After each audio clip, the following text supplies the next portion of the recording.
belajar bersama di sesi ini tentang lahir baru dan bertumbuh. Lahir baru dan bertumbuh. Saya kira itu sangat penting bagi kita semua, berharap supaya segera setelah yang saya bawa ini kita bisa berdiskusi dengan lebih baik.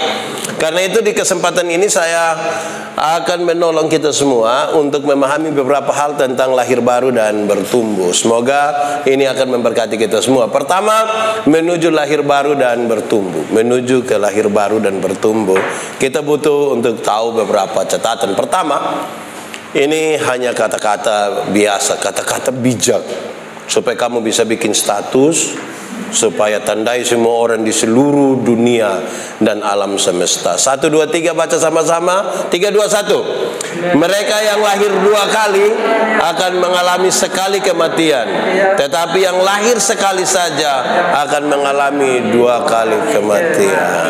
Paham? Paham. Dia kalau sudah lahir dari punya orang tua, terus dia lahir baru, maka dia hanya akan mengalami 1 kematian tubuh. Tapi kalau dia lahir hanya 1 kali saja dan tidak pernah lahir baru, mati berapa kali nanti?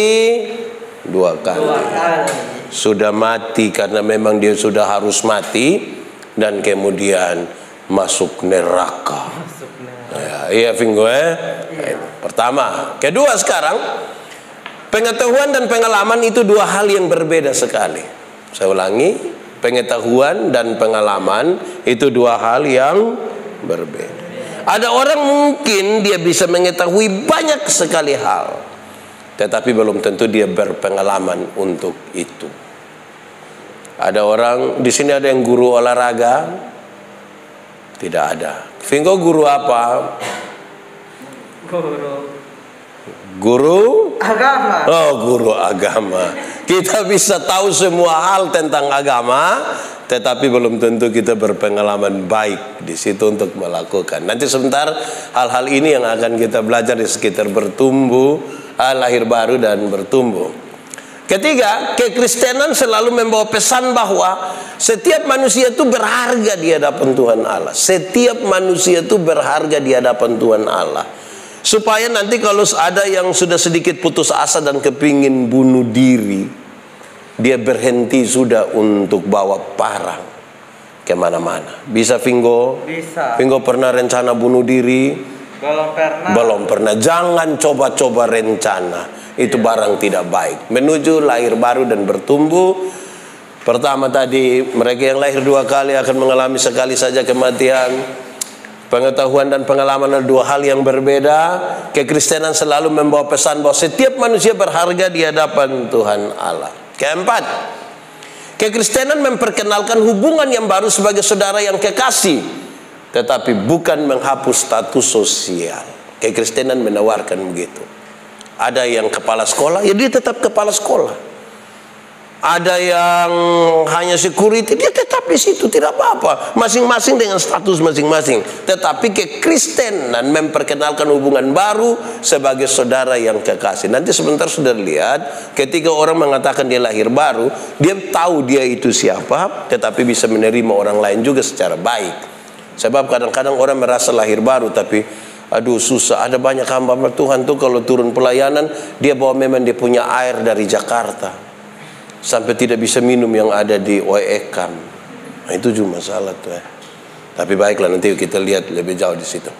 Kelima, saudara-saudara, kekristenan memperkenalkan sikap baru dalam bekerja, bahwa setiap pekerjaan yang dilakukan harus dilakukan demi nama Tuhan Yesus. Apapun pekerjaan apapun yang saudara lakukan, sebagai pendeta, sebagai guru, sebagai apapun yang saudara lakukan, saudara harus lakukan demi nama siapa? Demi nama Tuhan Yesus. Kira-kira ini catatan-catatan awal menuju lahir baru dan bertumbuh. Semoga ini menjadi catatan yang baik bagi saudara. Kalau saudara mau bikin status pun silakan. Tidak juga tidak apa-apa. Sekarang kita masuk di sini. Arti lahir baru. Di sini sudah ada yang lahir baru. Vingo sudah lahir baru? Sudah. Kapan? Belum lahir baru. Oke, arti lahir baru. Ini nanti sebentar kita diskusi lebih panjang, tapi ini memang karena dia pun catatan cukup banyak, kita harus selesaikan. Pertama, lahir baru adalah kelepasan dari ikatan dosa dan kuasa gelap yang menjadi sesuatu dan menjadi sesuatu yang baru. Itu arti lahir baru.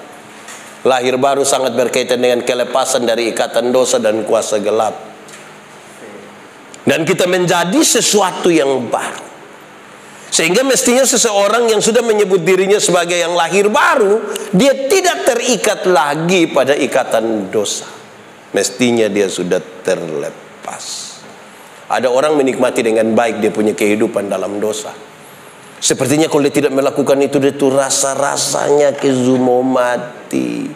Vinggo coba sebutkan satu hal yang kalau kita mau lepaskan itu kita sayang sekali, padahal dia itu sesungguhnya dosa. Kira-kira apa, Vinggo? Mengampuni. Mengampuni. Vinggo pernah mengampuni orang? Pernah. Siapa? Di Pemuda ada? Tidak ada. Tidak ada. Oh, orang di dekat rumah? Iya. Ya. Dia pernah bikin salah Vinggo? Iya. Vinggo ampuni dia? Ampuni. Oke. Ada yang bisa mengampuni juga Vinggo kok. Kadang-kadang kalau kita marah tuh, kita sulit sekali mengampuni. Kita benci, kita jengkel, kita menikmati itu malah padahal itu membunuh kita. Orang yang tidak mengampuni ibarat dia yang minum racun dan berharap Mirna yang mati. Kalau dia tidak mengampuni. Tapi dia sayang untuk melepaskan itu. Padahal pengampunan itu penting. Kedua, saudara, menjadi ciptaan baru dengan meninggalkan manusia lama yang penuh dosa. Hal ini terjadi karena mendengarkan firman Tuhan yang dikiaskan dengan air. Ini kalau kita baca di Roma 10, Efesus dan Yohanes pasal 15. Yohanes 3 juga Jadi mendengarkan firman Tuhan itu baik sekali. Orang kalau tidak mendengarkan firman Tuhan sulit untuk dia lahir baru, kan dia mau dapat petunjuk dari mana untuk kepentingan itu. Ini catatan-catatan saya lewat-lewat saja karena sebentar diskusi kita akan menggali lebih banyak soal ini. Dilahirkan dari roh maksudnya adalah kuasa Roh Kudus bekerja dalam firman yang ditaburkan. Jadi bukan karena kehebatan, kepandaian atau fasinya seseorang hamba Tuhan berbicara. Roh Kuduslah yang menginsafkan seseorang. Amin kok. Amin. Jadi saudara boleh dengar firman dari siapapun yang saudara anggap itu dia terbaik. Silahkan saja saudara mendengar. Tetapi saya ingin katakan kepada saudara dalam catatan ini, bahwa bukan karena fasinya seseorang saya akan berkhotbah begitu rupa supaya saudara mengerti, tetapi akan membuat saudara berubah dan saudara lahir baru. Bukan pendeta Yandi. Tapi apa yang membuat saudara berubah? Roh Kudus. Tadi saya sudah katakan ini di awal. Berikut saudara-saudara, ini di Yohanes sebenarnya, Yohanes pasal 3 ayat 14-21 jelas dikatakan bahwa barang siapa yang percaya ia tidak dihukum karena ia telah berpindah dari gelap menjadi terang. Orang yang pindah dari gelap jadi terang, ini arti lain dari dia lahir baru, dia tidak akan dihukum di situ. Saya lanjut dulu untuk sampai di hal-hal praktis. Percaya kepada Tuhan Yesus dan melakukan yang benar, itulah akan terjadi dalam hidup orang-orang yang sudah dilahirkan kembali. Orang yang dilahirkan kembali itu percaya kepada Tuhan Yesus dan sekaligus menjalani dan melakukan yang benar. Percaya kepada Tuhan Yesus, melakukan yang benar, itu akan terjadi dalam hidup orang-orang yang dilahirkan kembali. Lebih lanjut, tanda-tanda orang yang sudah dilahirkan kembali adalah ia mulai masuk dalam pengalaman-pengalaman rohani yang indah bersama-sama dengan Tuhan Yesus. Jadi orang kalau sudah dilahirkan kembali, dia mulai masuk dalam pengalaman-pengalaman rohani yang indah bersama-sama dengan Tuhan Yesus. Itu tanda. Nanti tanda-tanda yang seperti apa kita lihat begini. Tanda-tanda lahir baru. Ini kita bisa ukur nanti Kalau orang sebut lahir baru terus tanda-tanda ini tidak ada di dia bukan lahir baru. 1, tidak menyimpan kepahitan dalam hidupnya. Saudara pernah punya pengalaman yang buruk? Pernah kok?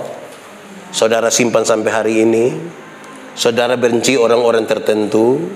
Saudara tidak suka untuk masuk dalam perkumpulan tertentu karena pengalaman buruk yang tidak baik bagi saudara? itu sesungguhnya saudara tidak lahir baru, karena selalu satu tanda dari orang lahir baru adalah sama-sama baca 1, 2, 3, tidak menyimpan kepahitan di dalam hidupnya.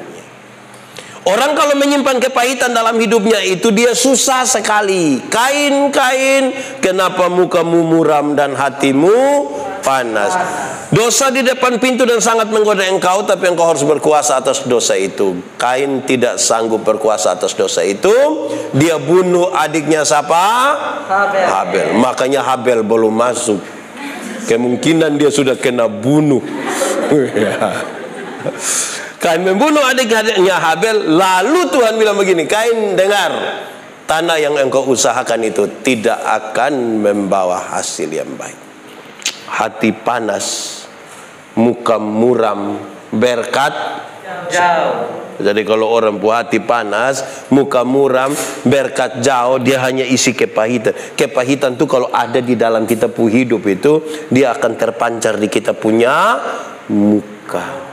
Saya mau tanya saudara nih, ada kepahitan, hampir-hampir saya mau bilang tidak usah omong, karena saya lihat saudara punya hidup nih, aduh, manis sekali. Ya, manis saudara manis kok pahit. Ya, lanjut. Kedua, tidak mengeluh. Orang-orang yang sudah dilahirkan kembali itu tidak hidup hanya dalam pengeluhan saja. Di sini ada yang tukang mengeluh. Banyak atau sedikit? Dia badan pengurus atau panitia? Orang kalau lahir baru tuh tidak mengeluh. Sedikit-sedikit mengeluh, sedikit-sedikit mengeluh, sedikit-sedikit mengeluh. Mengeluh kok sedikit-sedikit. Lahir baru tuh tidak dimulai dengan pengeluhan. Kenapa? Karena Tuhan kalau izinkan ada masalah, dia tahu bagaimana dia menolong saudara untuk keluar daripadanya. Amin. Amin. Ketiga, orang-orang yang sudah lahir baru itu mereka berkorban bagi kepentingan orang lain, tidak hidup bagi dirinya sendiri. Masih banyak kita ini melakukan sesuatu itu berpusat pada diri kita sendiri, padahal mereka yang sudah lahir baru mestinya mereka siap untuk menjadi berkat bagi siapa? Bagi orang lain. Oh Tuhan, pakailah hidupku. Ini kita bilang, oh Tuhan, ku cinta. Itu juga kamu rasa kamu bermanfaat bagi orang lain. Pakailah hidupku selagi aku masih kuat. Sebab bila saatnya nanti akan ada satu saat kita tidak berdaya, Vingo. Iya. Apakah karena umur, apakah karena sakit, kita bisa saja sudah tidak berdaya. Tapi waktu orang cek, orang bilang itu orang sudah jadi berkat. Jangan dari berdaya sampai tidak berdaya, tidak pernah jadi apa-apa. Dia hanya jadi beban saja. Setiap kali dia bermuncul orang bilang, beban sudah datang. Itu memang susah sekali. Hidup itu mesti berkorban juga bagi orang lain. Itu tanda orang sudah lahir baru. Keempat, selalu bersyukur. Orang-orang yang dilahirkan kembali itu selalu bersyukur. Dia mestinya sudah selalu bersyukur. Saya mau tanya saudara, saudara-saudara ini bersyukur kok tidak? Bersyukur kok tidak? Orang yang mengeluh itu sulit bersyukur. Dia ketemu pendeta, dia hanya, Pak, hidup ini terlalu susah, Pak. Kalau memang hidup terlalu susah, mati sudah, supaya tidak usah hidup lagi. Tapi kalau hidup ada pergumulan, ada tantangan, ada semua, tetapi bersyukur itu cara terbaik untuk menikmati hidup. Hati manusia lebih luas dari dunia ini. Artinya bahwa seluruh alam semesta diisi di hati manusia pun masih kurang. Kenapa? Karena manusia selalu tidak pernah puas dengan sesuatu. Yang membuat kita bisa puas adalah bersyukur. Bukan berkat, bersyukur. Dulu pertama kali baru beli HP. Waktu itu HP masih Nokia 3315. Dia pembunyi bilang tididit tidit tididit tidit. Waktu baru beli kita bilang biar ini saja tidak apa-apa, karena saya bilang halo di sini, keluar di sana juga halo. Itu baru pertama kali. Tapi tiba-tiba ketika lihat teman mulai ganti, dia juga pikir, aduh memang mesti ganti Lantas dia mulai ganti, karena orang belum tahu dia sengaja, tidak ada yang telepon beta. Nah, itu dia mulai kurang. Dia mulai makam puji itu Di Pemuda juga ada toh. Jadi ada. Dia pakai baju hitam atau pink? Oh, kok Blackpink? Kira-kira begitu Bersyukur. Berikut. Orang yang lahir baru itu ditunjukkan dengan apa? Taat. Orang yang tidak taat itu tanda dia belum lahir baru. Taat itu sebuah catatan tentang mereka yang lahir baru. Berikut. Orang-orang yang lahir baru itu selalu ditandai dengan memberi apa? Pengampunan. Saya bilang di mana-mana saudara bahwa sampai di titik pengampunan itu hal yang paling luar biasa. Kenapa? Tuhan Yesus ajar kita berdoa, Tuhan ampuni saya sama seperti saya mengampuni orang yang. Itu berarti dalam kalimat yang biasa adalah begini, Tuhan ampuni saya seimbang dengan saya mengampuni dia. Jadi kalau saya ampuni dia 2 kali, saya mendapat hak dari Tuhan untuk diampuni berapa kali? Tapi kalau saya tidak mengampuni dia, maka mestinya saya bilang kepada Tuhan, Tuhan tolong jangan ampuni saya, sebab saya belum mengampuni dia. Kalau saudara diampuni mau? Kalau mengampuni mau? Itu yang bahaya. Ingat, mengampuni bukan usaha untuk melupakan masalah. Makin sakit hati makin tidak bisa lupa itu masalah. Mengampuni itu adalah membebaskan diri, menyambut dia pun kesalahan, sambil siap besok dia bikin kesalahan baru. Berapa kali harus mengampuni? 7 kali 70 kali. Bukan soal 490 kali. Mengampunilah sampai sempurna. Mengampunilah terus menerus. Karena kita tiap hari ketemu orang. Saya mau tanya saudara, kamu ketemu orang tiap hari, ketemu kok tidak? Ketemu. Semua orang yang saudara ketemu itu memuaskan hati saudara? Tidak. Lalu kalau saudara tidak siap untuk mengampuni, betapa sulitnya kita pun hidup. Tapi ingat, mengampuni itu satu paket dengan pendamaian. Mengampuni dan berdamai itu satu paket. Ada orang mau mengampuni tapi tidak mau berdamai. Ada yang mau berdamai tapi tidak mau mengampuni. Orang yang mau mengampuni tapi tidak mau berdamai, biasa dia omong bilang begini, untuk marah saya tidak marah, untuk marah saya tidak marah. Kau mau marah bikin apa? Masing-masing kita urus kita pekerjaan. Kalau dia mau datang juga silakan, karena rumah ada. Tapi untuk saya dia biasa. Iya. Itu mengampuni tapi tidak mau. Ada orang yang mau berdamai tapi tidak mau mengampuni. Itu biasa terjadi di anak kecil dorang. Anak-anak kecil itu kalau main kelereng kau bertengkar, mereka berkelahi, orang tua itu damai. Ini yang kau saudara. Yang kau ada masalah dia yang kau damai. Saudara lihat kalau dia berdamai tapi tidak mau mengampuni. Tangan di muka, kepala ke belakang. Kalau kita di NTT kan pakai cium toh. Cium. Itu lupa saudara, cium. Bayangkan kalau orang mau berdamai tapi tidak mau mengampuni, itu dia pun cara cium tuh saudara-saudara. Sedapat-dapatnya dia bisa menyakiti dengan ciuman. Begitu. Itu mengampun. Orang lahir baru begitu. Kita ini tiap hari ketemu orang. Apakah ada orang yang tiap hari dia pun tugas memuaskan kita? Kita di asrama teman satu kamar ada. Ini anak dia tidak ada di sini. Dia ada di sana. Ini dia sudah susah ini anak. Ada teman satu kamar. Kamu dua baik-baik saja toh? Nah, pencitraan.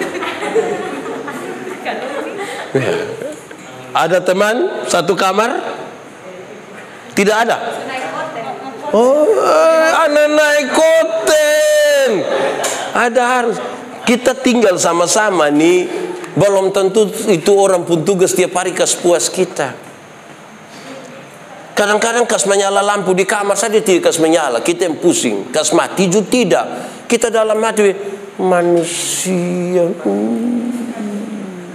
Gitu. Pengampunan. Lanjut. Tanda-tanda orang yang lahir baru itu baca sama-sama 1, 2, 3. Kasih yang tidak menuntut balas. Dia ada kasih, dia mengasihi sambil tidak menuntut. Kan dia mau yang baik toh. Dia mengasihi saja. Tanda-tanda terlalu banyak. Saudara nanti ukur ini lahir baru ini ke mana. Saudara kira kalau saudara lahir baru tuh berarti dulu pemalas gereja, sekarang sudah rajin gereja itu sebaik. Dulu hanya ikut ibadah pemuda, sekarang sudah bisa main gitar di muka kodam mengiringi, kira sebaik. Ingat, engkau harus dilahirkan kembali. Yesus bicara bukan kepada orang yang malas ibadah. Yesus bicara kepada siapa? Yohanes pasal 3. Kepada siapa? Nikodemus. Siapa Nikodemus? Pemimpin agama Yahudi. Dia pemimpin agama Yahudi, berarti saudara tidak ragukan lagi dia punya kesetiaan untuk ada dalam aktivitas pelayanan. Tapi Tuhan Yesus kasih tahu dia, engkau harus dilahirkan kembali. Tanda-tanda dong ini. So habis di sini? Belum. Masih ada lagi. Orang yang dilahirkan kembali itu tanda-tandanya adalah dia hidup kudus. Harus hidup kudus. Kalau dia tidak kudus, dia tidak lahir baru. Kekudusan adalah sesuatu yang berurusan dengan diri sendiri. Saya berulang kali ini anak dia ada bermasalah dia. Sangat-sangat bermasalah dia. Dia kurang kudus. Kudus berurusan dengan diri. Kasih, saudara mengasihi orang lain, atur orang lain, segala tentang orang. Waktu bicara tentang kudus, lihat pada diri sendiri. Saya berkhotbah dan saya katakan, terlalu gampang saya mencitrakan kudus di hadapan saudara. Terlalu gampang. Tapi siapakah saya ketika saya ada di dalam tempat yang menyendiri tanpa dilihat oleh siapapun? Bisa jaga kita pun kekudusan sendiri. Atau waktu saya dengan seseorang, Vingo, apa bisa jaga? Betul kau bisa Vingo? Betul. Nah, tidak tahu apa yang betul. Pokoknya betul. Kudus. Lanjut. Orang yang sudah dilahirkan kembali, dia harus hidup benar. Lawan dari benar, benar dan salah. Benar tuh, kadang-kadang rumit juga. Terima kasih kan, ini saya sementara bicara dan banyak sekali orang yang sudah bekerja. Mereka sedapat-dapatnya akan melakukan hal-hal yang benar, walaupun itu di bawah tekanan. Tapi dong harus lakukan itu bagi. Kadang-kadang memang bagaimanapun lakukan saja yang benar. Gitu. Sudah selesai di sini? Belum, karena dia masih ada di sebelah.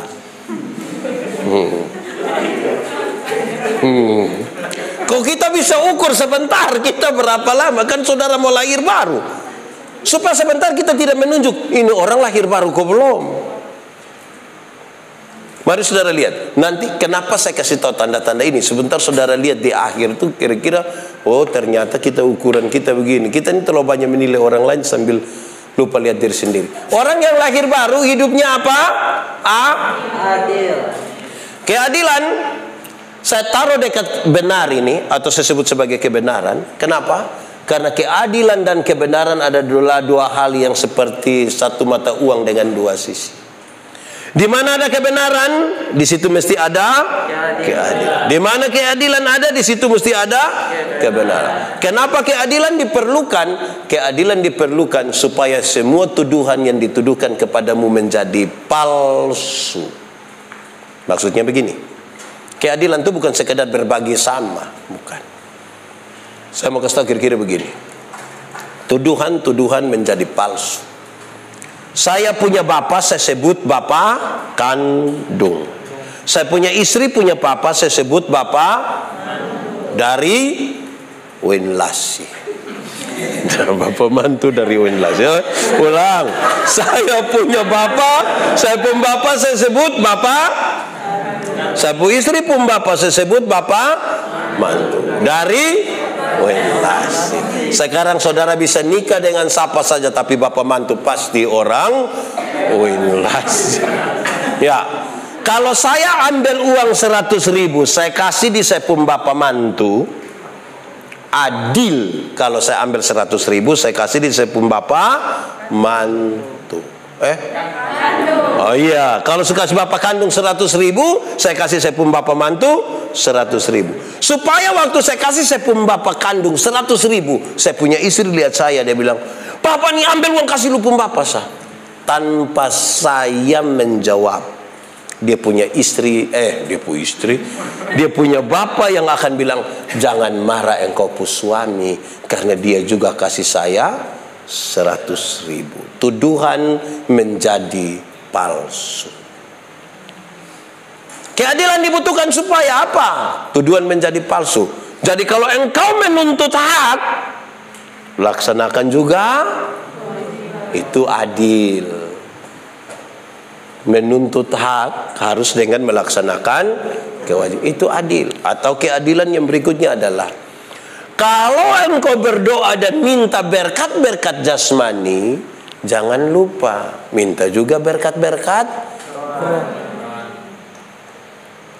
Kita ini alokasikan waktu terlalu banyak untuk hal-hal yang berkaitan dengan menemukan berkat-berkat jasmani. Sampai banyak orang bisa dengan tidak adilnya berbagi waktu untuk kepentingan yang rohani.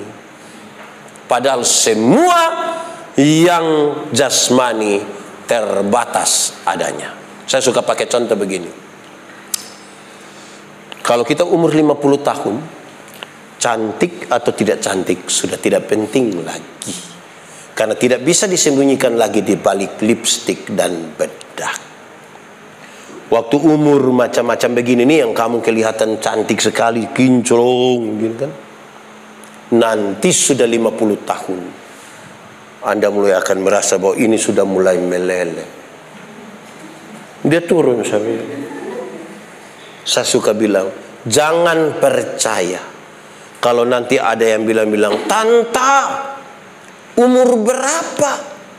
Terus saya bilang 50. Terus ada yang bilang, "Hah? 50? Macam kayak baru 35. Jangan percaya, jangan. Masa umur 50 tahun sama kayak 35? Itu 15 tahun ada di mana? Kalau kamu jalan dan kamu punya mama nanti waktu dapat kesempatan libur, pulang jalan deh mama, terus ada yang bilang, "Ini siapa?" Terus mama bilang, "Ini saya anak nona yang pertama."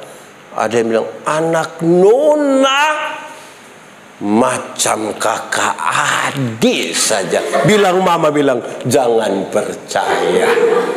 Masa mama dan depu anak macam kakak adik? Kalau mama dengan depu anak macam kakak adik itu hanya dua kemungkinan. Pertama, depu anak punya muka terlalu tua sehingga dan depu mama tuh bedanya tipis sekali. Atau yang kedua, dia punya mama menikah terlalu muda. Mangkali umur 8 tahun sunikah. Makanya dengan dia punya anak tidak terlalu. Di umur 60 tahun, ada jabatan atau tidak ada jabatan sama saja. Karena sudah pensiun. Waktu kamu masih kepala sekolah tuh yang satu datang, "Siap, laksanakan, lanjutkan." Nah, itu masih aktif. Waktu sudah pensiun, kamu ambil pensiun di kantor pos. Itu anak yang baru honor 3 bulan itu lihat kita dari jauh. Sabar dia bilang, tua, aman kok tua?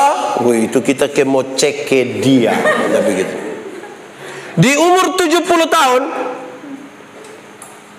rumah besar atau rumah kecil sama saja. Apalagi rumah tingkat. Karena pakai tongkat mau naik di lantai 2 begini, hanya 1,5 saja. Di umur 80 tahun kalau Tuhan izinkan umur panjang, kaya atau miskin sama saja. Karena tidak mungkin lagi beli CI 1 kilo makan sendiri.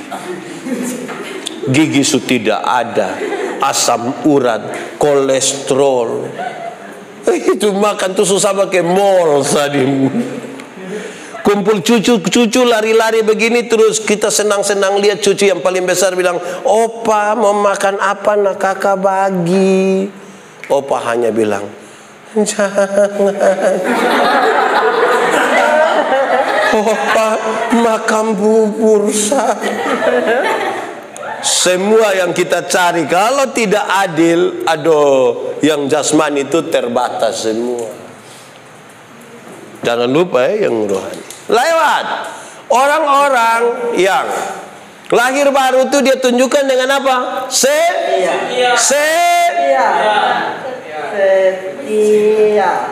Ya, tulis kuat. Setia. Tekan. Setia.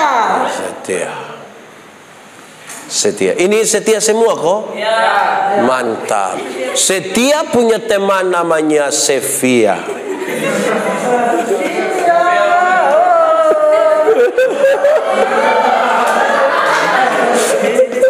Oke. Orang-orang yang lahir baru, salah satu tandanya adalah terus, atau dengan kata lain, jujur, kacang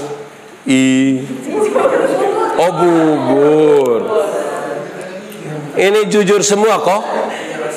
Saudara jujur kok? Yakin jujur? Oke, jujur. Lanjut. Orang-orang yang lahir baru, salah satu tandanya adalah lemah lembut. Saya berkhotbah tentang buah roh dan saya kasih tahu, kelemah lembutan terdiri dari 2 kata, yaitu lemah dan lembut. Disambung menjadi kelemah lembutan. Kelemah lembutan itu bukan berarti omong pelan-pelan. Maaf, sapung kaki lu injak, itu bukan kelemah lembutan. Kelemah lembutan itu bukan berarti jalan permisi-permisi. Bukan. Kelemah lembutan adalah titik paling tengah, di mana orang benar-benar marah dan benar-benar tidak marah, supaya dia marah pada waktu yang tepat dan tidak marah sembarang. Iya. Marah boleh kok tidak? Boleh.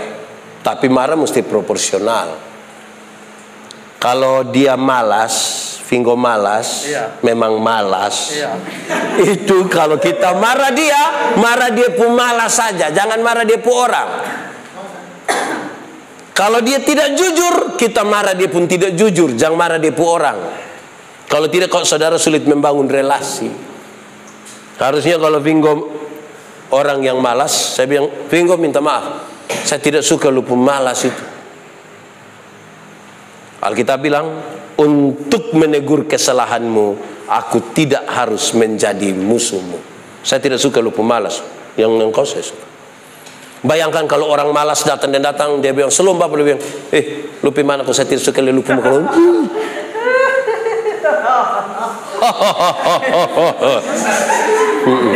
Begitu. Jelas lemah lembut.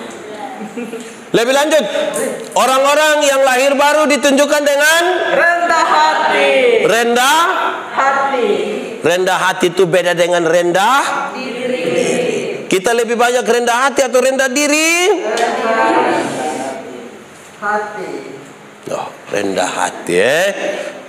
Lanjut, orang-orang yang lahir baru, dia sabar. Itu bukan berarti, sabar itu tidak berarti menunggu waktu selesai. Ini sesi berapa jam satu, aduh lagi, aduh. Itu bukan sabar. Sabar yang dimaksud adalah tetap akan pada jalan yang benar sekalipun semua sudah. Kadang-kadang saudara merasa tidak adil, tapi sebagai orang yang sabar, saudara tetap akan menjalani segala sesuatu dengan benar. Itu artinya sabar. Orang-orang yang lahir baru ditandai dengan sederhana. Sederhana. Kata-kata sederhana, penampilan sederhana, dan kehidupan yang sederhana. Itu bukan berarti buat kemiskin-miskin. Karena itu bisa berarti sekikir juga. Sekikir dan diri, karena kalau diri sendiri sasu sekikir, bagaimana dia bisa berkorban bagi orang lain. Yang dimaksud dengan sederhana itu adalah tidak membelanjakan keinginan lebih tinggi daripada kebutuhan. Sederhana saja. Kalau memang masih ada itu HP bisa dipakai, pakai itu saja dulu. Tidak usah terlalu kok mau kayak apa kok. Gitu itu sederhana tuh. Lanjut. Sabar menderita. Orang yang lahir baru selalu apa? Tunjukkan dengan apa? Sabar menderita. Saya pisahkan antara sabar dan sabar menderita. Kenapa saya harus memisahkan di sini? Supaya saudara tahu bahwa memang kita pun hidup untuk kemudian menyatakan banyak sekali hal ini. Kita kadang-kadang mesti menderita karena sesuatu. Contoh, di antara kita ini kan banyak yang dari luar Kupang, dari luar NTT toh. Saudara datang ke sini tidak punya sapa-sapa. Untung saja. Tidak usah menangis. Saudara bersabar toh. Saudara tuh waktu pertama kali datang di sini, saudara lihat waktu sore-sore waktu matahari mau terbenam. Bukankah matahari itu turun bersama-sama dengan air mata? Saudara yang tidak pernah hormat kepada orang tua, waktu itu langsung ingat orang tua di kampung kan? Orang tua bilang, nak, sabar, jalani saja. Yang lahir, yang mau tes tentara, mau jadi tentara? Mau. Bagus. Mau jadi polisi? Mau. Orang yang tes tentara, tes polisi, masuk itu kan mempunyai, yang waktu masuk itu susah lah. Pikol ini, ransel, isi pasir, gantung senjata, lari. Menderita kok tidak? Sabar, karena ada sesuatu yang di depan. Lari saja. Bila perlu bilang, ini kurang berat, bisa tambah kok om. Tambah berat 30 kilo lah ya. Oke, sekarang kita pindah. Ini tanda-tanda. Sebentar saudara ukur, saudara pun diri supaya jangan tanya, bilang Pak kira-kira dia yang pakai baju hijau tuh lahir baru kok belum? Betul tahu. Masih urus. Oke, baik. Bertumbuh. Bertumbuh. Satu, bertumbuh itu artinya hidup. Jadi kalau saudara sementara bertumbuh itu tandanya saudara ada hidup. Kalau saudara tidak bertumbuh berarti saudara ada mati. Jadi bertumbuh itu artinya hidup. Bertumbuh secara utuh mencakup 3 hal. Sekiranya saudara dengar di mana-mana. Orang yang bertumbuh secara utuh mencakup 3 hal ini. 1, bertumbuh secara biologis. Orang yang bertumbuh secara biologis itu hari dia punya berat badan hanya 37 dan sekarang 73. Itu dia bertumbuh secara biologis. Itu hari dia pakai celana nomor 27 tidak ada masalah karena perut rata saja. Sekarang perut sepertinya ada 3. Satu di sini, satu lagi, satu itu bertumbuh secara. Ada yang mulai rasa sesak dia punya celana. Erit bertumbuh kok tidak? Sangat bertumbuh. Ini secara umum Makan tidur, makan tidur, makan tidur, cocok, gemuk. Kedua, bertumbuh secara psikologis. Ini tidak tergantung umur dan berat badan. Umur 40 tahun, tapi kalau tukang tersinggung, sedikit-sedikit tersinggung, sedikit-sedikit tersinggung, sedikit-sedikit mau keluar dari pemuda, sedikit-sedikit keluar dari grup WA. Palese, manja sekali. Pacaran babai ada tersalah sedikit blokir. Sublokir lagi baru minta kita telepon lagi. Masa blokir kita bisa telepon?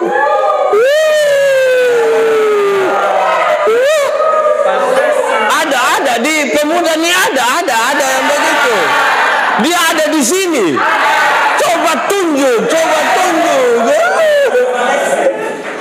Palese sekali.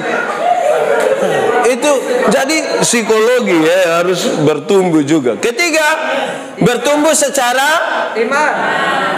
Bertumbuh secara iman. Beta suka pakai contoh yang saudara tahu. Ada anak umur 3 tahun, ada meja berat 10 kg. Anak umur 3 tahun bisa pikul meja yang 10 kilo? Tidak bisa. 17 tahun kemudian dia umur 20 tahun bisa pikul meja yang 10 kilo? Bisa. Yang berubah anak atau meja? Itu dewasa iman. Tidak meminta beban menjadi ringan, meminta bahu yang semakin kuat. Orang dewasa iman tidak menangis meminta Tuhan tolong kasih ringanin beban. Kan dia tahu kalau Tuhan izinkan ada masalah, Tuhan tahu dia pun kuat itu seperti apa.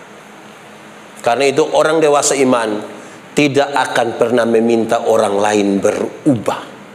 Tapi siapa yang berubah? Mari kita lihat sekarang catatan tentang bertumbuh. Catatan-catatan tentang bertumbuh. Baca sama-sama 1, 2, 3. Seorang anak tidak bisa diperintahkan untuk bertumbuh. Betul? Kemarin saya jelaskan tentang itu cabai di situ kan. Kita tidak bisa perintahkan anak untuk bertumbuh. Yang perlu diperhatikan adalah, karena dia akan bertumbuh saja, yang perlu diperhatikan adalah lingkungan yang sehat. Karena kita punya ini, target kita kan ini 3 kan. Seorang anak tidak bisa diperintahkan bertumbuh, tapi karena target kita ini adalah dia bisa bertumbuh secara utuh, biologis, psikologis, dan iman. Pertama kita butuh untuk buat dia ada di lingkungan yang sehat. Lingkungannya harus sehat. Bayangkan kalau dia tinggal di asrama yang semua tukang tipu. Kira-kira dia berpotensi sekali untuk menipu kok tidak? Bayangkan kalau dia tinggal di lingkungan yang tukang kayu. Dia berpotensi untuk jadi tukang kayu kok tidak? Bayangkan kalau dia tinggal di lingkungan di mana mereka itu tukang mabok. Kira-kira dia ada potensi mabok? Kita butuh lingkungan yang sehat. Saudara, kalau duduk sama-sama dengan orang yang rajin ibadah pemuda, dia berpotensi untuk di tempat ibadah. Tiap hari kalau duduk dengan orang yang hanya menunggu apa? Oke. Kedua, kita butuh makanan yang sehat. Kalau saudara mau bertumbuh butuh makanan yang sehat. Secara biologis makanan harus sehat. Secara iman saudara mesti dapat makanan yang sehat. Kalau saudara tidak dapat makanan yang sehat, ingat, yang sehat bergizi beda dengan makanan yang enak. Banyak orang suka yang enak, tapi belum tentu sehat. Berhati-hatilah. Saudara butuh untuk ada dengan ajaran yang sehat. Supaya apa? Dia yang bertumbuh ini bertumbuh dengan baik. Lingkungan sehat, makanan sehat, ajaran juga sehat. Nanti saya mau kasih tahu saudara sejumlah hal di sini nanti. Mari kita lihat sebuah lagu lama. Pasti kamu sukain lagu toh? Lagu sekolah minggu. Lagu apa, Daniel? Sekolah minggu. Kalau mau tumbuh harus lakukan dua hal. Satu, dua. Orang kalau mau bertumbuh untuk sampai di ini hal dong semua, dia mesti melakukan yang ini. Baca kitab suci dan 1, 2, 3. Baca kitab suci, doa tiap hari, doa tiap hari. Baca kitab suci, doa tiap hari kalau mau tumbuh. Kalau mau apa? Kalau mau tumbuh. Kalau mau apa? Kalau mau tumbuh. Baca kitab suci, doa tiap hari kalau mau tumbuh. Itu lagu lama. Dia mengantar kita ke sini. Kalau kita hitungan iman itu iman seperti anak-anak. Anak-anak yang dimaksud ini bukan usia Iman yang masih kanak-kanak sampai iman yang dewasa. Nanti saudara ukur, saudara ada di bagian mana tentang bertumbuh nih. Kalau orang punya iman tuh iman kanak-kanak, ini bukan usia iman yang kanak-kanak. Kira-kira begini. Dia baru menerima Yesus. Baru menerima Yesus. Jadi kalau yang belum terima Yesus, sesungguhnya dia bukan anak-anak juga. Dia belum ada. Menerima Yesus itu masih tahapan anak-anak. Masih suka bermain-main. Ibadah juga dia main-main. Kerja juga main-main. Pacaran juga main-main. Bola kaki juga dia main-main. Ya. Orang-orang yang imannya masih anak-anak, di tahapan anak-anak itu adalah agresif untuk membaca Alkitab dan doa. Orang yang biasa baru bertobat terima Yesus, dia mau baca, dia taruh target betul-betul dalam dia pun diri. Saya harus baca habis ini Alkitab. Saya harus berdoa. Saya sudah taruh jam doa itu jam 4:30 pagi. Walaupun saya tidur jam 3, saya akan bangun 4:30. Ternyata weker tidak bunyi. Jam 5 sore baru saya bangun. Agresif. Orang-orang yang bertumbuh, imannya masih anak-anak, itu dia pun kehidupan rohani belum stabil. Ada waktu ketika kita ada dalam ibadah pemuda itu dia rasa tersentuh sekali. Kadang-kadang dia rasa mau menangis, Pak, itu saya sekali tuh Pak. Khotbah tadi itu betul-betul di saya, aduh Pak. Rasa-rasanya saya ingin kembali ke rumah Bapak. Itu kalau dia ada. Tapi ada waktu di mana dia gila sekali. Dia bisa ada dalam sebuah ruang ibadah di mana dia sangat betul-betul masuk di dalamnya. Tapi keluar dia menjadi aneh sendiri karena belum stabil dia punya rohani. Lihat anak-anak tuh, ini kan banyak guru-guru kan. Coba lihat anak-anak SD. Dulu kami masih sekolah kenal 1 jam yang dia pun nama jam keluar main. Pakai bahasa Indonesia bilang jam istirahat. Pada waktu teng, wow! Kami dulu pi sekolah itu takut sepatu rusak, taruh di tangan, buku taruh di sini, baru tendang air hujan di kawan. Anak-anak sekali. Lanjut. Iman tuh kalau masih kanak-kanak masih ingin diperhatikan lebih. Kepingin dia ada melayani mah itu penampilan sah. So dia datang tuh hanya untuk kamu sudah lihat beta sepatu putih kredit itu tuh gitu itu dong kepingin diperhatikan. Saya tidak bilang tidak usah pakai sepatu, pakai saja, tidak usah tutup. Oh ya bagus, sepatu ada di kamar.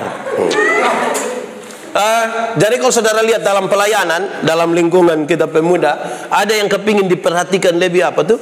Itu dari segi dia punya. Nanti saudara ukur dari ini. Dia masih di anak-anak sekali barangkali.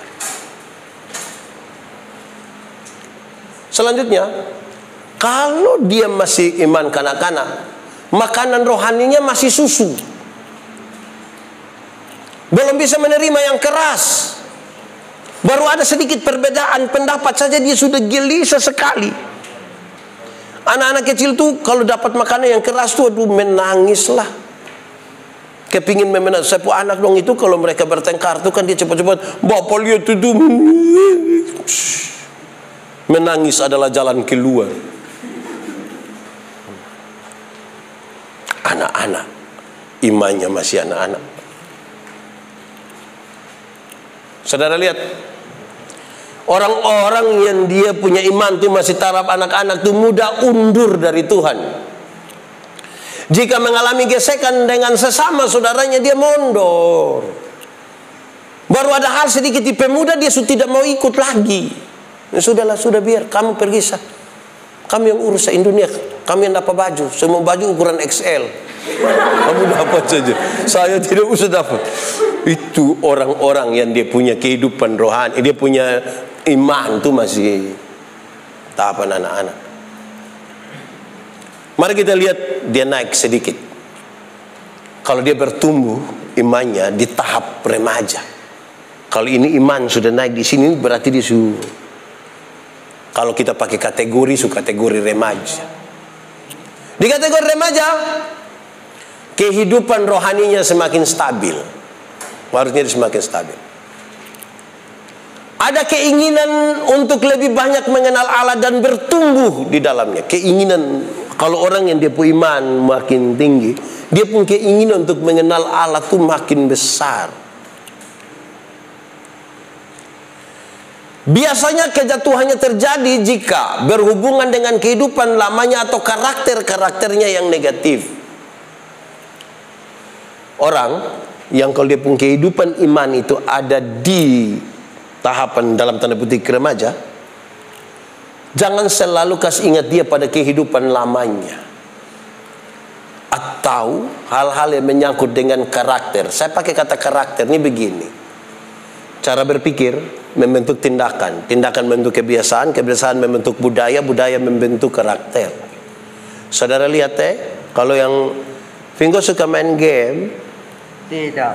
Nah baik sudah. Nando suka main game? Tidak. Yang suka main game, yang dia menghabiskan waktu lama sekali untuk bermain-main saja. Kadang-kadang orang setir lebih lawang kok. Kalau dia diingatkan terus dengan itu, kadang-kadang pelayanan terganggu hanya karena dia punya kebiasaan itu. Kadang-kadang dia kasih habis waktu terlalu banyak di situ sampai kemudian yang sebenarnya dia punya iman harusnya sudah lebih stabil, dia menjadi menurun. Dia nanti jadi orang yang cenderung tidak bisa mengatur waktu dengan baik. Dia akan cenderung menjadi bermasalah sekali kalau dihadapkan pada pilihan-pilihan. Ketiga, orang-orang yang bertumbuh di tahap ini itu ketergantungan dengan orang lain dan pertumbuhan rohani makin berkurang. Dia makin berkurang kan dia mau menuju kepada dewasa. Dia tidak akan terlalu banyak. Dia coba untuk mendefinisikan dia sendiri itu seperti apa. Dalam soal iman, dia tidak akan tergantung pada seseorang. Bahwa kalau ada orang yang menjadi konselornya atau menjadi pendamping atau apalah, silahkan. Dia mau, tapi tidak akan terlalu lagi dia. Waktu ketika pertama kali dia baru mau menerima Yesus dan lain sebagainya. Orang-orang yang bertumbuh di tahap ini, dia sudah mulai bisa menerima teguran dari orang lain.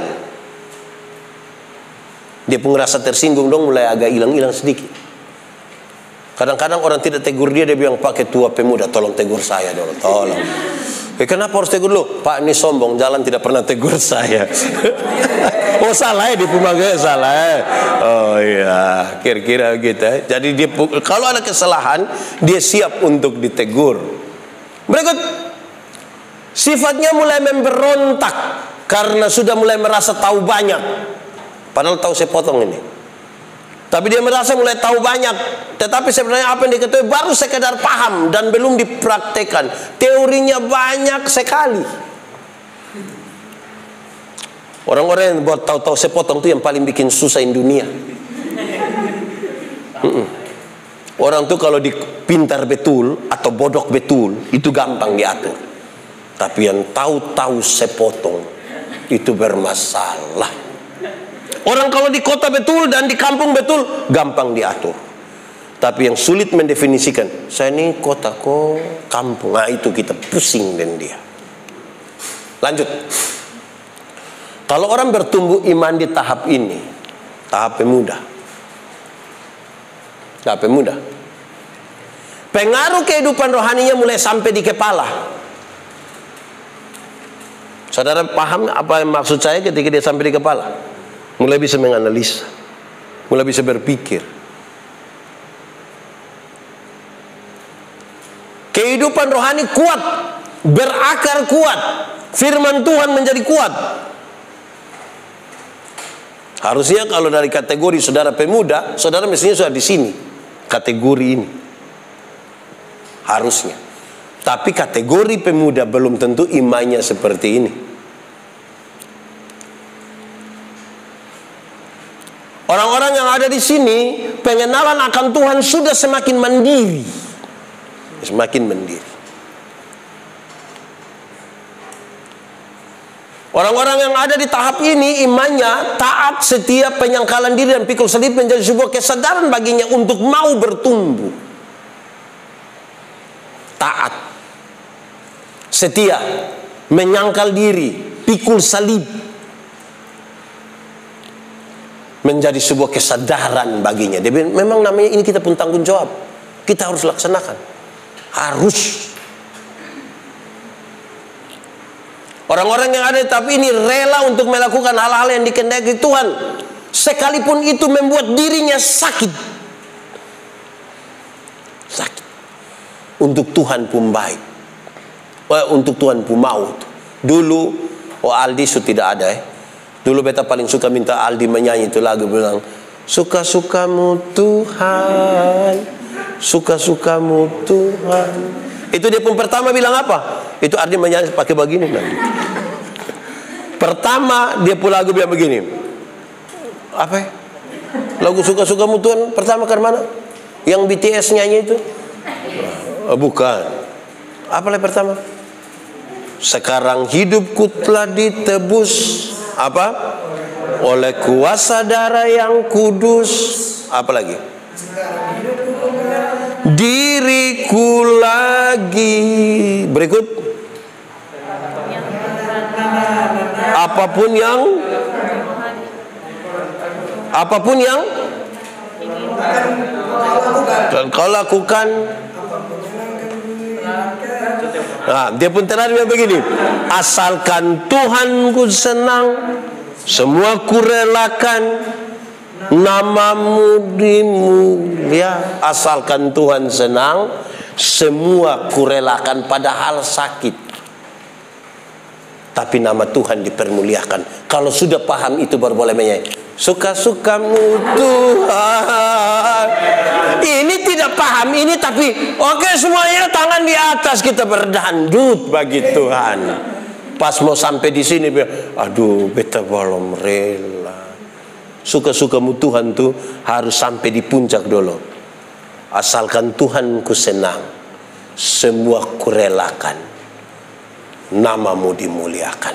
Baru boleh bilang, suka-sukamu Tuhan.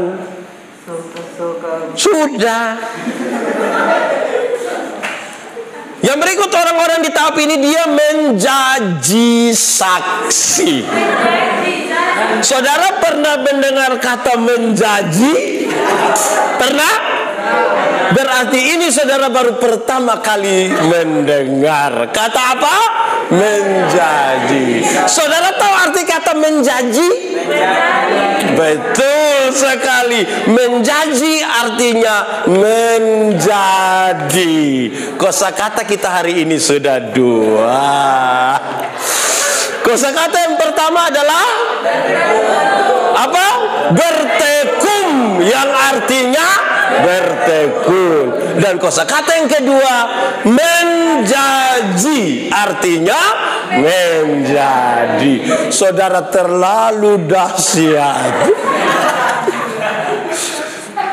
Di tahap ini orang akan menjadi, yang artinya menjadi saksi. Saksi adalah orang yang melihat, mengalami, merasakan, dan kemudian mengatakan kepada orang lain. Pengalamannya kan makin mandiri kan. Dia sudah bisa melihat, mengalami, merasakan, dan dia berbagi dengan orang lain. Orang yang ada di tahap ini mempunyai kerinduan untuk membimbing orang lain untuk mengenal Tuhan.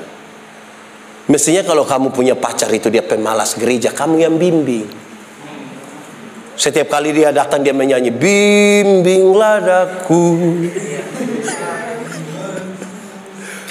Sudah bisa bimbing orang kok belum? Apalagi ini guru-guru banyak pasti sudah biasa membimbing toh. Pakai bahasa yang lebih alkitabiah, dia akan menggarami dunia. Tingkat yang paling terakhir adalah bertumbuh tahap iman yang dewasa. Dewasa iman. Itu tidak banyak di pencatatan.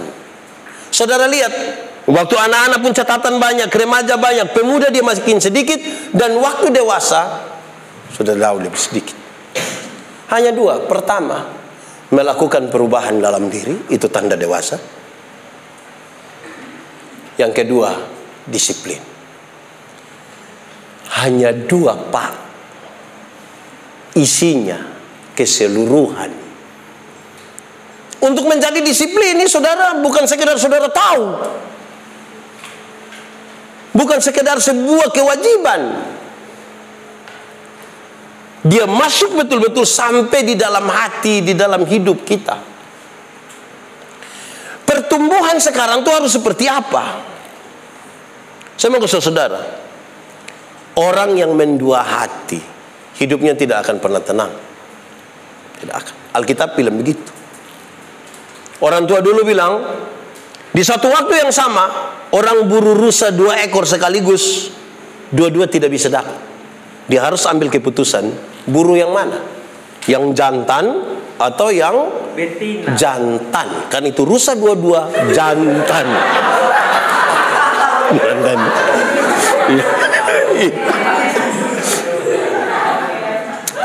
Kenapa saya harus bicara ini? Dengar, anak-anak dalam kategori, anak-anak dalam kategori pemuda, orang Kristen dalam kategori pemuda, cenderung untuk berapa yang keliling-keliling gereja itu di nama apa leh? Apa leh? Oh sudah, yang ini hari gereja di sini, besok di situ, lusa di sana. Oh, apa namanya? Nah, itulah. Saudara, kalau saudara menghabiskan waktu hanya untuk dari satu gereja di gereja yang lain, di gereja yang lain, saudara sulit bertumbuh sampai di titik ini. Kenapa tidak bisa bertumbuh, Pak? Saudara lagi meluangkan waktu yang cukup banyak untuk membanding-bandingkan dan bertengkar.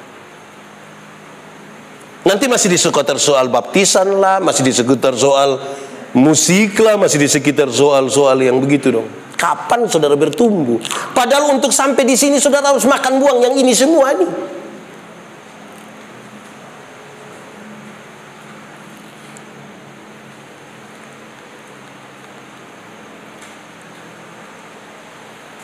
Berapa banyak waktu yang saudara pakai untuk hanya sekedar membanding? Jadi kalau saudara rindu bertumbuh dengan cepat, saudara harus ambil keputusan. Saudara mau bergereja di mana? Harus. Karena apa? Karena dengan demikian saudara akan ditolong untuk tadi mempersiapkan ini semua.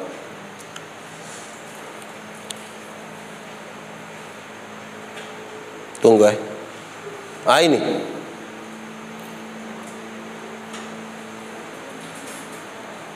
Saudara akan memahami semua ini mulai dari lingkungan sehat, makanan yang sehat, ajaran yang sehat, terus sampai kedewasaan rohani. Itu tidak lagi berkaitan dengan selera. Rumah makan selera. Sudah bukan soal selera. Tapi apa? Tanggung jawab, bukan selera. Bicara soal kedewasaan, bertumbuh menjadi dewasa, itu tanggung jawab, bukan selera. Masih banyak pemuda masih ada di beribadah dalam selera. Kategori pemuda, bukan tanggung jawab. Ada satu persoalan yang paling sering ditangani ketika bicara tentang anak-anak muda adalah, Pak, rubah dong kita punya ibadah.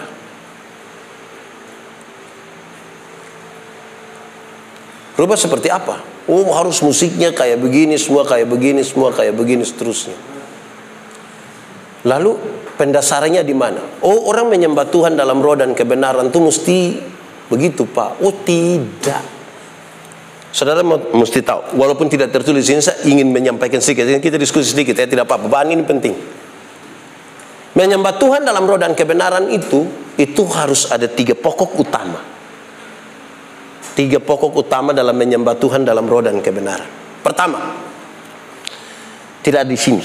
Jadi biar kita kasih hilang uang ini. Pertama, menyembah Tuhan dalam roh dan kebenaran bukan reaksi emosional, bukan reaksi emosional, tetapi sebuah sikap iman. Tetapi apa? Sikap iman. Ada orang mati. Tahu orang mati? Tahu. Meninggal tuh yang mati kok tidak? Dia mati. Ya. Kalau ada orang mati, teman punya orang tua mati, dia sedih kok tidak? Sedih. Kalau saudara punya orang tua yang mati, sedih kok tidak? Sedih. Waktu saudara sedih, saudara bertanya di sini, apa yang saya imani tentang kematian? Apa yang saya imani tentang kematian? Saudara merenungkan, kalau saudara baca kitab suci, saudara berdoa tiap hari, saudara beriman, karena Tuhan anugerahkan. Tadi kita punya bahan yang siang tadi. Saudara menemukan, kematian bukan akhir dari segala sesuatu. Kematian adalah tempat di mana kita diubah dari tubuh yang dapat binasa ke dalam tubuh yang tidak dapat binasa, supaya kita hidup bersama-sama dengan Kristus di dalam kekekalan di sorga.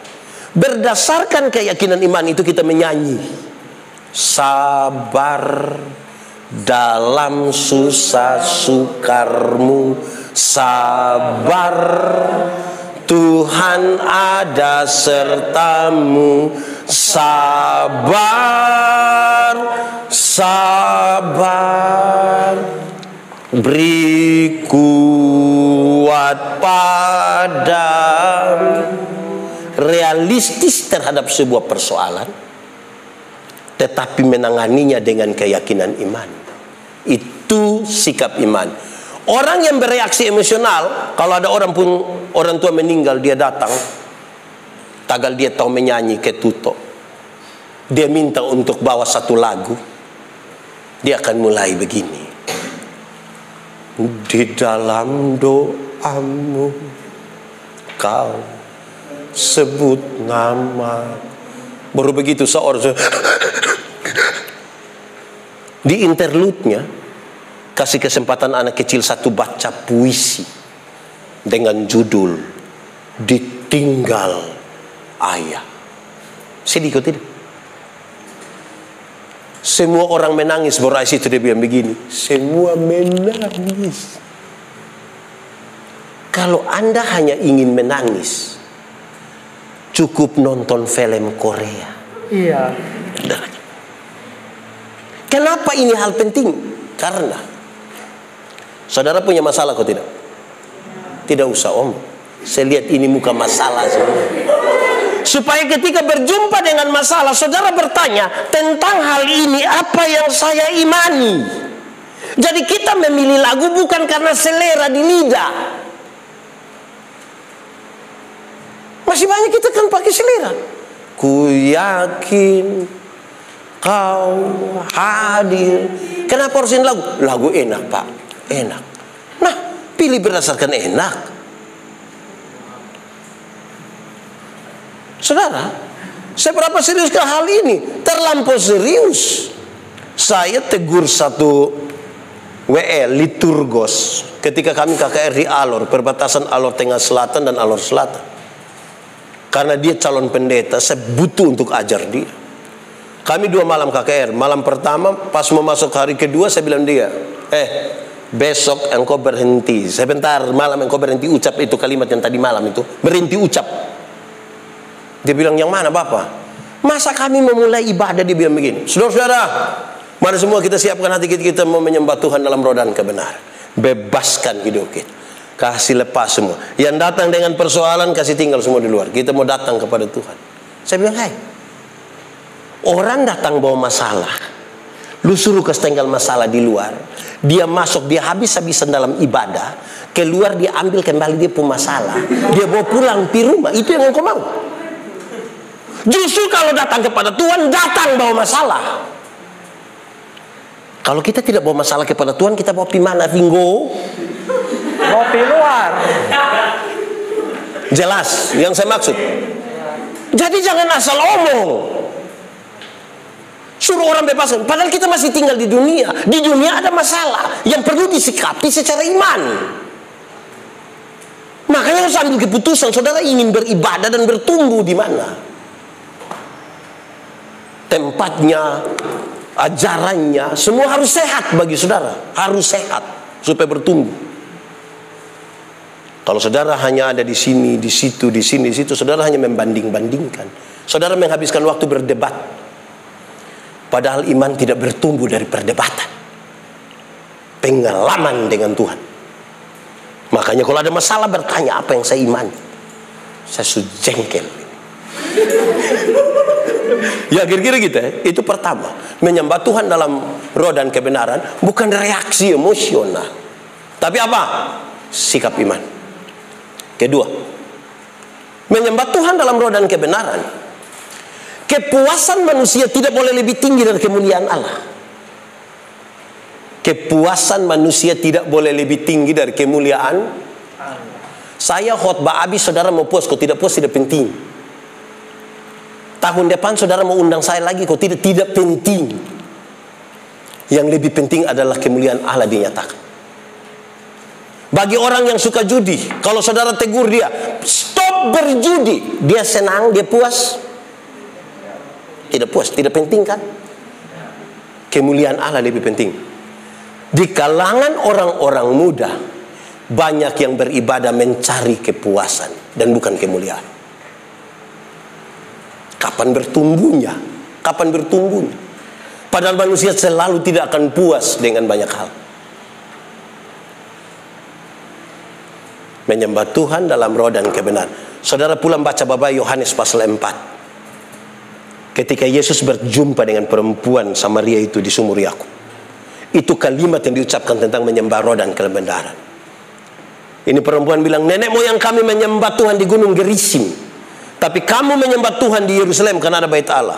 Tuhan bilang begini, hei, Allah itu roh dan kamu harus menyembahnya dalam roh dan kebenaran. Tidak lagi di gunung Gerisim dan tidak lagi di Yerusalem. Berarti tidak boleh ada tiang-tiang gereja yang memutuskan itu barang. Tapi sekarang apa? Yang terjadi adalah, kalau di sini, di situ kurang, di sini, di situ. Akhirnya kita habis waktu dengan cari di sini atau di situ. Kapan bertumbuh? Pohon cabai yang di luar itu dengan bunga matahari atau pakai bahasa sini bunga tai ayam. Kalau kasih pindah dari satu pot ke satu pot tiap hari bertumbuh.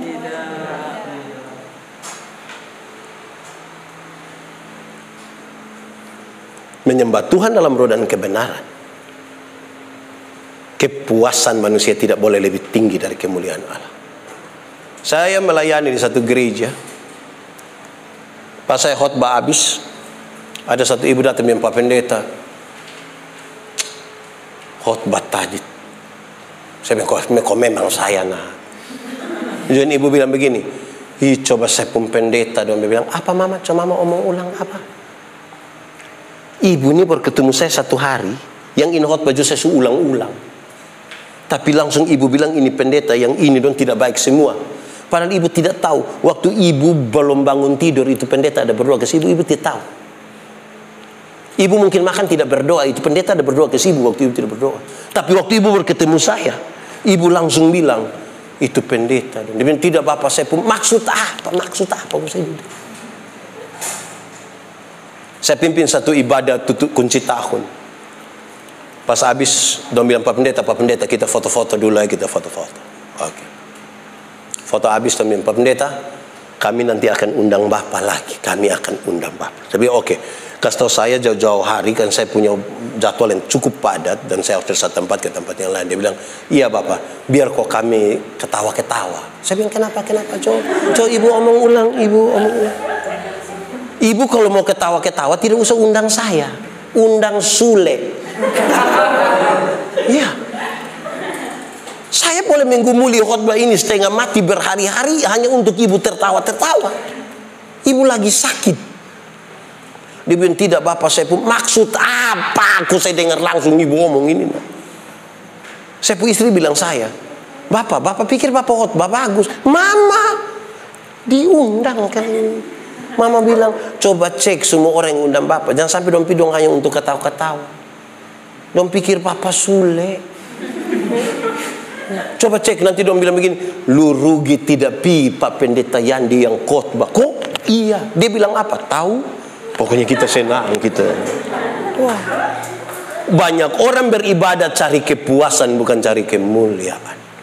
Ketiga, menyembah Tuhan dalam roh dan kebenaran. Tuhan menjadi satu-satunya pusat. Tuhan menjadi satu-satunya pusat. Tidak boleh ada ornamen lain yang bisa menggantikan Tuhan sebagai pusat. Pengkhotbahnya tidak boleh. Musiknya tidak boleh. Penarinya tidak boleh. Lampu-lampu tidak boleh ada ornamen apapun. Yang menjadi pusat hanya Tuhan. Berani saudara geser sedikit, saudara tidak menyembahnya dalam roh dan kebenaran. Iya, itu seserius itu. Kalau mau bertumbuh, kan tujuan kita bertumbuh. Karena sini mengutus dorang, mengutus pimana. Seserius itu. Tuhan menjadi pusat. Banyak pendeta merampas kemuliaan Allah. Saya memahami pertobatan sebagai sebuah peristiwa terus menerus. Sekitar tahun 2016-2017 saya merasa saya bertobat lagi. Di mana itu pertobatan ketika saya pimpin di Koinonia. Habis itu bercerita dengan ibu pendeta bilang begini, Pak Pendeta Yandi, waktu itu 2016, dia bilang saya sudah 3 kali pergi ke Israel. Waktu pergi ke sana Pak, pertama kali itu dong kasih tahu kubur Yesus, saya foto di situ. Dong kasih tahu ini taman Getsemani, saya foto di situ. Waktu pulang jemaat bilang, mama, pulang cerita dulu, saya buka ini foto. Waktu saya buka saya rasa tidak enak. Kenapa? Kubur Yesus saya pemuka ada, taman Getsemani saya pemuka ada. Saya perasaan ini. Tapi berikut saya tidak foto lagi saya pun diri. Kalau kubur Yesus saya foto khusus kubur Yesus. Untuk yang saya ada di situ saya simpan di file pribadi. Nanti untuk kebutuhan saya secara pribadi saya buka. Saya bilang, oh mama, sebab kalau mama pemuka ada di Getsemani, jangan sampai hari itu bukan Tuhan Yesus yang kena tangkap. Mangkali mama yang kena tangkap di sana. Kisah itu hanya begitu. Waktu pulang, saya pikiran sekali. Saya sangat pikiran. Kenapa? Dulu itu kan Pendeta Yandi itu paling suka kalau terbang dari satu bandara ke bandara yang lain, satu gereja ke gereja yang lain. Saya suka taruh pendeta Yandi Manobe ada di sini. Berapa banyak orang like, berapa banyak orang komen. Kepuasan saya ada di situ. Saya berpikir, ternyata siapa yang saya beritakan? Saya sementara beritakan tentang saya sendiri. Saya tidak sementara beritakan tentang Yesus. Saya mesti bertobat. Mesti. Mungkin ada yang dia taruh begitu, tapi dia beritakan tentang Yesus. Kalau saya waktu itu berefleksi saya sendiri, saya tidak. Saya berhenti. Karena yang saya cari, saya ingin ada pengakuan dari orang lain. Saya ingin supaya orang tahu yang lain lihat ini saya ada di mana. Bukan Yesus yang dimuliakan. Saya bawa orang datang kepada saya, kepada gereja saya, dan tidak bawa orang datang kepada Tuhan Yesus. Itu dia masalah. Bisa tangkap yang saya maksud?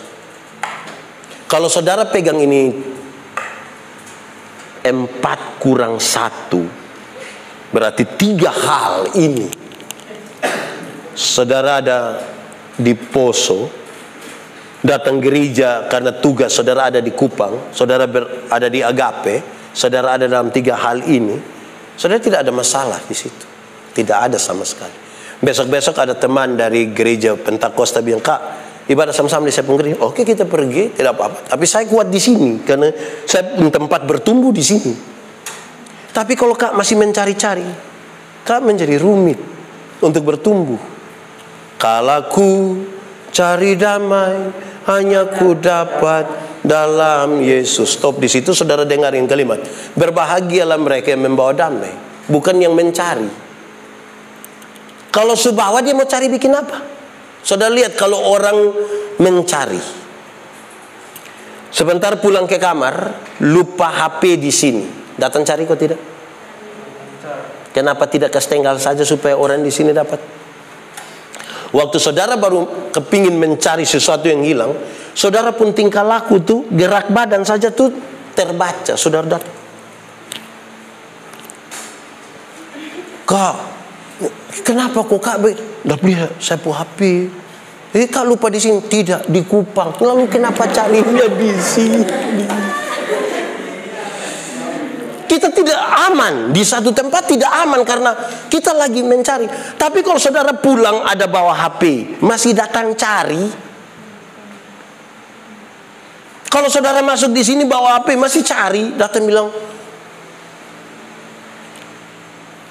Kalau saudara telah membawa, saudara datang dengan baik langsung duduk.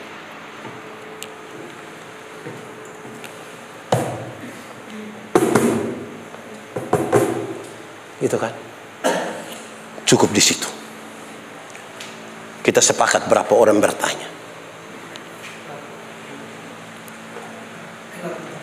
Masa kita sepakat berapa orang bertanya dia begini?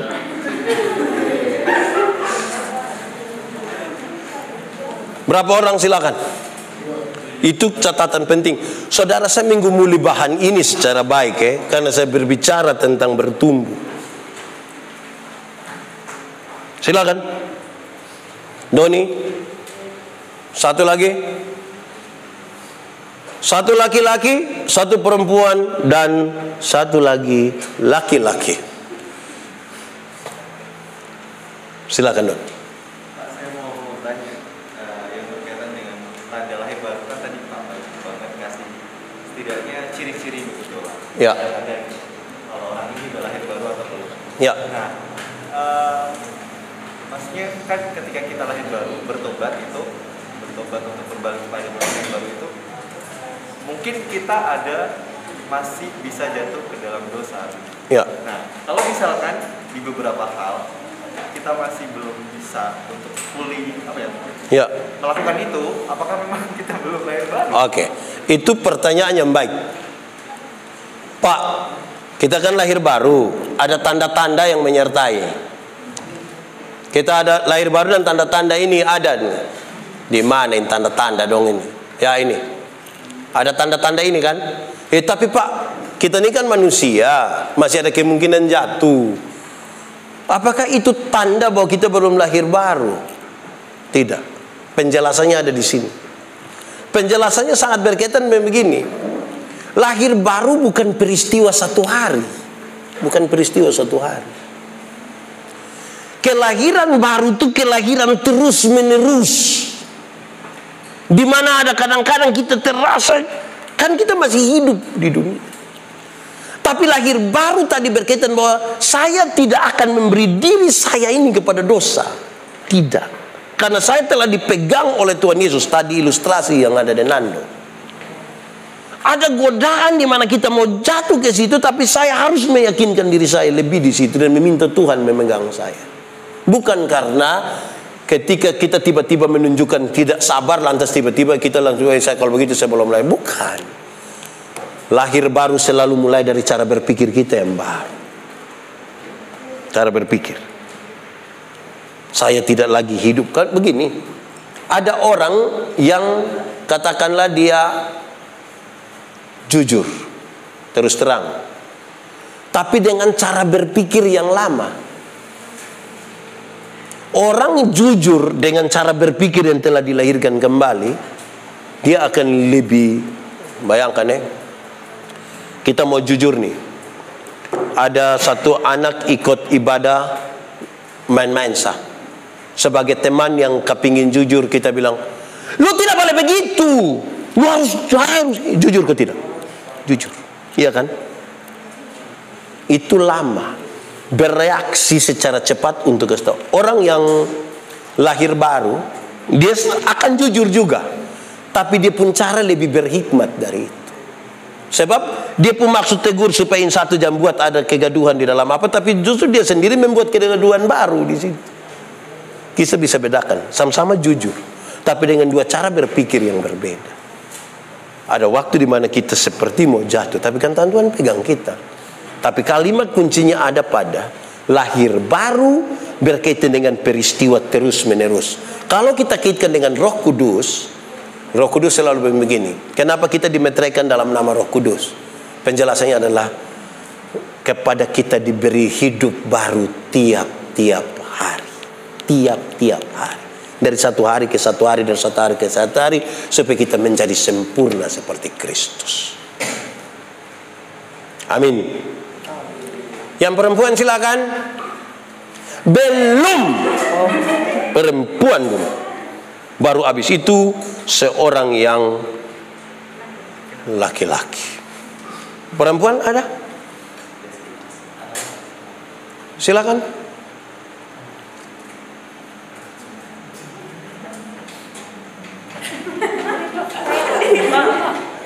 Silakan.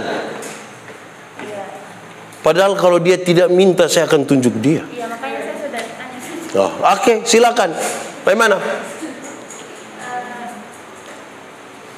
Menurut saya apa refleksi tadi ya Pak? Maksudnya ini banyak saya lihat yang tanda-tanda lahir baru kayak fokus gitu ya. Susah sekali gitu. Iya. Kayaknya nggak akan pernah tercapai. Iya. Penting bagi kita untuk merasa seperti itu supaya ya kita tahu diri juga bahwa nggak bisa dengan kekuatan sendiri. Tapi bagaimana dengan pertanyaan saya kayaknya bercabang. Iya. Ya, bagaimana dengan mungkin kami kadang-kadang tidak mau peduli ya karena terlalu banyak begitu. Jadi daripada saya memikirkan banyak ini, mending saya cari hal-hal yang membuat saya senang mungkin. Oke. Yang pertama, yang kedua, menurut Bapak seberapa signifikan kita perlu menilai diri kita, iman kita udah ada di mana begitu. Karena secara pribadi saya kadang berpikir kalau saya lihat dari anak-anak, mungkinkah itu akan posisinya berubah-ubah gitu. Kadang anak-anak atau memang kalau masih labil seperti itu ya memang masih anak-anak gitu imannya. Oke. Baik, ada dua hal yang menjadi pernyataan menarik. Yang pertama, Kak Astri berbicara tentang, Pak, ini terlalu banyak lah Pak. Untuk apa kita pusing-pusing di sini? Kok tidak mungkin? Saya ingin memberi dua hal. Hal pertama adalah, ini sangat berkaitan bahwa betapa kalau ini semua terjadi di satu orang, gampang kok susah? Gampang kok susah? Susah. Gampang kok susah? Susah. Susah. Supaya sejak awal saudara tahu bahwa untuk menjadi orang dengan tanda-tanda seperti ini, berharap pada diri sendiri sebuah ketidakmungkinan. Bahkan berharap kepada orang lain pun tidak mungkin.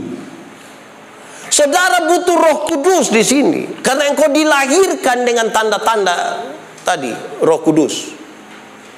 Di bagian awal yang saya bilang. Jadi manusia yang akan menjadi baik seperti ini adalah manusia yang dituntun oleh Roh Kudus. Amin di situ ya. Itu hal pertama yang saya sampaikan. Tapi hal yang kedua, pelarian kita jangan pada kesenangan dan kenyamanan. Jangan. Banyak orang tidak mau berpikir yang ada di sini. Yang penting dia nyaman. Kok saya ada nyaman-nyaman, saya ada baik-baik. Banyak orang pergi ke gereja, dia punya tugas hanya untuk beribadah. Dia tidak mau peduli dengan yang lain. Kok saya tidak ada masalah sab-sab. Saya beribadah. Kita panggil pelayanan itu saya. Dia menjadi dirinya untuk dirinya sendiri. Tidak ada urusan dengan orang lain. Dia nyaman kan? Dia senang kan? Padahal dengan Tuhan kan bukan dapat kesenangan, sukacita. Saudara kan tahu saya suka membedakan antara senang dan sukacita. Senang dan sukacita beda kok sama? Beda. Karena dia pun tulisan beda. Senang berarti kepuasan yang kita terima. Sukacita berkaitan dengan sikap kita terhadap keadaan. Baik itu baik keadaannya, baik tidak baik keadaannya. Menyangkut senang, Alkitab berkata, ingat, ada waktu untuk senang, ada waktu untuk susah. Jadi kalau saudara sementara senang sekarang, ingat, sedikit lagi susah. Kalau saudara sementara susah sekarang, mungkin sedikit lagi mati. Karena kita tidak tahu kita punya.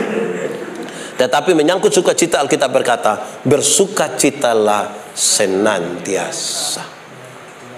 Senang itu bagian dari sukacita, tapi senang itu bukan sukacita. Sama kayak ban itu bagian dari oto, tapi ban itu bukan oto. Supaya jangan baru naik ban kira sudah naik oto. Itu dua hal yang beda. Nah, jangan cari kenyamanan, cari kesenangan. Itu bagian pertama. Bagian yang kedua, seberapa signifikannya kita menilai kita pun diri dalam tahapan ini. Pertama, tahap-tahapan ini dimaksudkan supaya kita tahu kita ada di bagian mana dulu. Bagian yang dimaksud adalah jangan sampai kita merasa kita sudah beres dengan kita pun diri ini hanya tagal karena kita sudah terima Tuhan Yesus. Banyak orang, salah satu persoalan di dunia ini asri, persoalannya adalah radikalisme beragama. Kenapa? Karena banyak orang tidak masuk dengan baik ke dalam agamanya. Masuk betul-betul untuk memahami ajaran agamanya. Dia hanya ada di permukaan, ibarat seperti anak-anak dan masih remaja. Akhirnya dia pikir dia sudah tahu segala sesuatu. Memahami tentang Alkitab dan Tuhan ibarat kita masuk samudra. Waktu kita masuk samudra yang luas, kita butuh pegangan yang berikut. Kita tidak bisa menjangkau itu samudra, tidak bisa, terlalu luas Tuhan. Sehingga tidak boleh ada satu orang merasa dia telah selesai dalam urusan beriman. Jadi semua yang disampaikan tadi itu sangat berkaitan dengan kita ada di posisi mana ini untuk saya sendiri. Kalau hari ini cara menilai yang signifikannya adalah begini. Selama ini saya buat apa? Saya baca Alkitab, Pak. Saya sudah baca Alkitab 3 kali pergi pulang dari Kejadian sampai Wahyu. Sudah bagus. Tapi banyak orang masih menghabiskan waktu di membaca, belum pada refleksinya. Refleksi sudah masih pada apa yang harus dilakukan lagi. Itu bertingkat-tingkat untuk mencapai kepada sesuatu yang dalam tanda petik disebut sebagai kedewasaan. Seperti itu.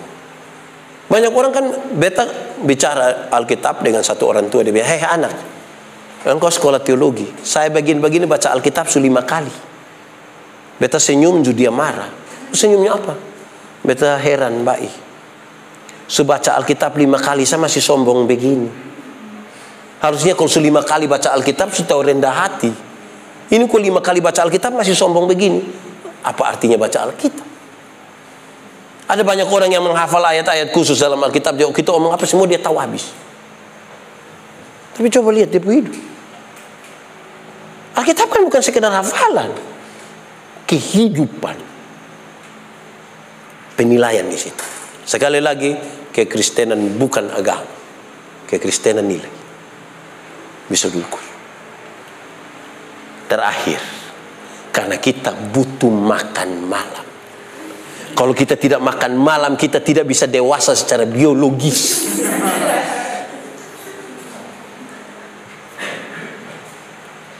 Mau ini atau dua-dua bertanya setugas. Kalau saya Silakan. ini tanya, kalau Saya mau jawab. kalau Ya. sebagai manusia itu, jika iman kita kalau di dalam tahap remaja itu seperti apa? Misalnya berpikir tentang hidupnya yang lama, karakter negatif, bahkan dia sudah menerima Tuhan secara stabil, itu seperti apa? Oke. Banyaknya ini ke tahap iman yang di dalam masa keremajaan itu seperti apa? Oke. Vingo berusaha untuk menyampaikan kalau kita ada di tahapan iman dalam tanda petik seperti remaja, itu kan seringkali kejatuhan kita ada pada karakter kita yang lama pada masa lalu, kebiasaan-kebiasaan kita yang lama, pertemanan kita atau apa. Ini seperti apa sesungguhnya? Sesungguhnya kan untuk dipahami begini, Vingo, kalau engkau anak remaja dan sekarang bukan lagi, karena remaja ialah manusia berusia belasan tahun. Vingo kan bukan belasan tahun lagi. Bagi remaja, carilah teman yang baik. Sebab tentang persahabatan, tentang teman, Alkitab Om bilang apa? Pergaulan yang buruk bisa merusak kebiasaan yang baik. Nah, katakanlah Vingo ini dulu suka bunuh orang. Itu kebiasaan baik atau tidak? Tidak baik. Terus ketika Vingo sudah bertobat nih, mau tetap paten tidak akan lagi membunuh orang. Apalagi orang itu adalah Nando. Vingo tidak mau bunuh. Terus satu saat Nando bikin tersinggung Vingo. Karena tadinya dia suka membunuh. Ada teman yang bilang, Vingo, sikat, gas, kasih tunjuk, Vingo ini siapa? Nah, kira-kira Vingo mau kasih tunjuk masa lalu atau tidak? Tidak. Padahal dia bisa kan untuk bilang, jangan sampai kita diingatkan pada masa lalu. Ayo, kan kejatuhan kita ada di situ. Gitu ya Vingo. Iya. Amin. Amin. Tuhan memberkati kita semua. Cukup selesai di sini sudah? Aman? Ya. Perlahan-lahan beta pembebanan makin ringan. Tinggal 2 materi, saudara.